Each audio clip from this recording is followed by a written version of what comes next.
What's up, you certified beauties? It's Nick here from Nick's Taxes, back with another video. In my last few videos, we've been talking extensively on the Canada Recovery Benefit, the Canada Recovery Benefit extension, as well as the reduction in the CRB that many Canadians are going to be experiencing over these next few eligibility periods. Now we're going to shift a little bit back into the UBI talks. That's the Universal Basic Income. It's been a popular topic for the last year or so, as there's been rumblings about the potential of this CERB and CRB just kind of evolving into a UBI to help lower income Canadians just kind of get through life. And while this has been being in talks, there's a bill, it's Bill C-273, that has this proposal in place, and that is currently in Parliament. So there's some traction there. But also, when we saw the budget released by the Liberal government, there wasn't a UBI on the table. So where do we stand now? What do I think is going to happen? Well, I'm going to answer that in today's video. We're going to look a little bit more into that. But before we get started, if you'd like to get yourself your own crypto Visa card with your name on it, this one right here is metal, really cool.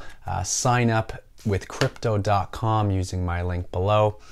Or if you're someone that thinks you might qualify for the disability credit, I have a link to work with Grants International. It's a great company there. Or if you've been filing your taxes and you think maybe there's some extra refunds on the table for you, you can work with the Family Tax Recovery Program, and they can go back at your prior 10 tax returns and see if there's any potential refunds out there that you can reapply for and receive those refunds that you didn't even know you had. So check those links out, take advantage, especially during this time. It's important to take control of your money, so use those resources to maximize that. Also check out my videos on personal finance and investing, and again, just be good stewards of the money that you have. You don't want to be relying on the government, especially when we're seeing reductions in the Canada Recovery Benefit come out as they're trying to force you to go back into work or find a new job, because let's be honest here, this $300 per week through the Canada Recovery Benefit isn't cutting it for anyone, regardless of where you live. So Universal Basic Income, the Bill 273 is still on the table. It was in a second reading and it has been debated in Parliament about a month ago, and that's as far as it's gone so far.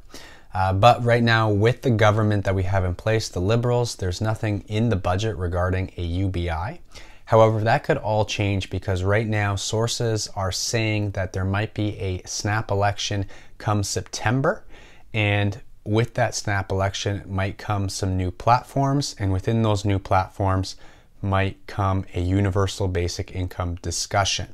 If not a UBI, we might be looking at a guaranteed basic income, and that might be more for people that are under a certain income threshold to top them up. So everyone is earning a minimum amount of dollars for every month. So that way no one is earning less than, let's say, $2,000 a month. Everyone would be at that level or higher.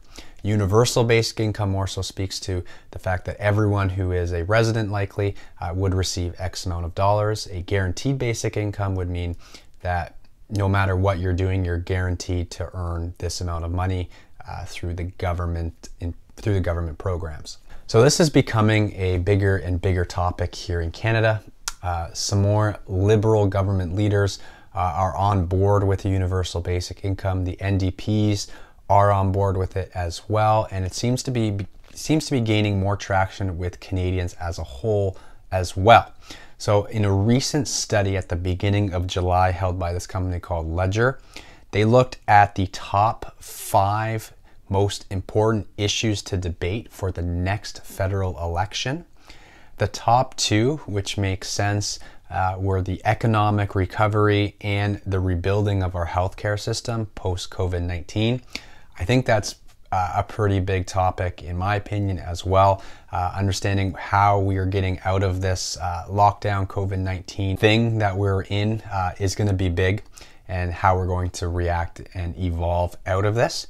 But the third biggest thing, this was 13% felt this was the most important thing, was addressing the situation for low-income Canadians with a universal basic income.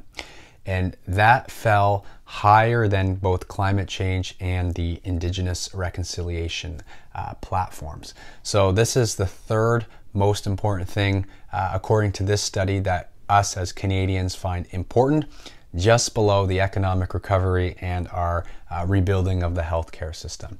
So this is on top of mind for a lot of Canadians, and I guess rightfully so, especially when we've just come out of a lockdown. You never know what kind of job you might be in where the government might just cut you out, and you could go from earning an honest living to not knowing what's going to happen next and having to rely on the government. Hopefully you can put yourself in a financial position where you don't have to rely on the government, but the fact of the reality is a lot of people do need this, and there's a lot of people that could use this to elevate themselves, to help get them into a better financial and economical situation. So it'll be interesting if there is indeed an election come September or sometime in the fall. If UBI becomes on the platform for the Liberals or the NDPs, I highly doubt it'll be on the Conservative side, but they might address it. But seeing what happens there, and if any money or resources are allocated towards looking into a UBI. Obviously, there needs to be a lot of research and whatnot going into this, because I think through the CERB, we've realized that a lot of people, especially just from making my videos in the comment sections, a lot of people have taken advantage of the CERB and the CRB.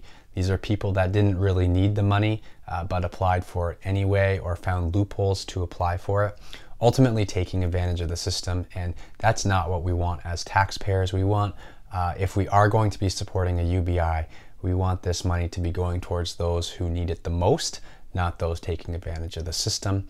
So in the CERB and the CRB, there are statistics out there that show that not always the people that needed it most received these benefit incomes.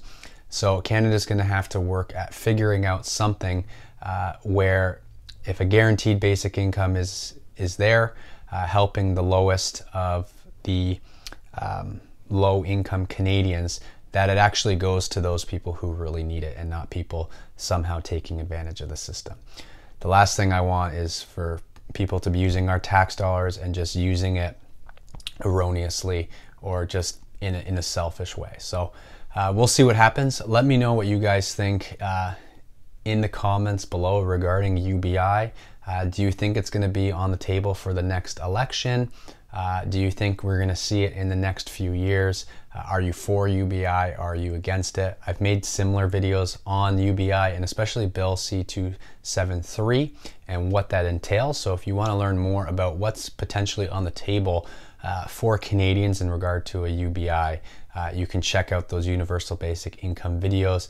I'll link them up here, and then I'll also have them in my descriptions there for you guys to check out. So thanks so much for watching. Appreciate you guys. I'm Nick from Nick's Taxes, and as always, happy taxing.